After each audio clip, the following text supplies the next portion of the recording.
How to display real-time network speed indicator on Samsung device. What's up everyone, welcome back to the channel. In today's tutorial, I'm going to show you a quick and easy way to display real-time network speed indicator on your Samsung device. Let's just jump right in.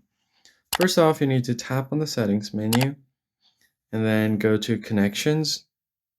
You need to understand that no matter which Samsung device you are using, Samsung by default does not provide a network speed indicator from their end. So if you don't want to root your device or add a custom operating system, then in that case, you are going to have to use a third-party website for this. So let me just quickly show you guys.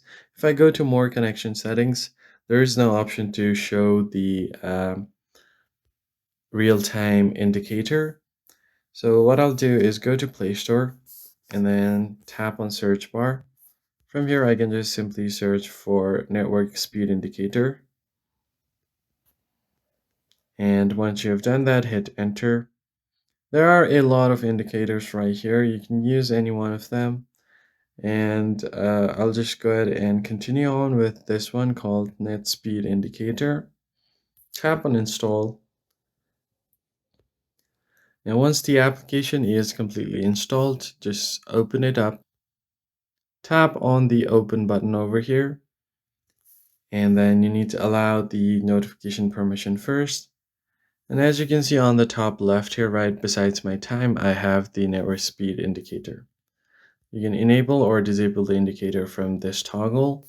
And if I go back and then close it out, it might be gone, but your app has to be running on the background for this to work.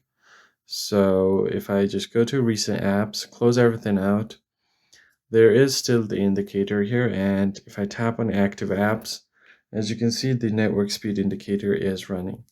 So that's basically it, guys. If you found the tutorial helpful, hit the like button below and subscribe, and I'll catch you guys in the next video.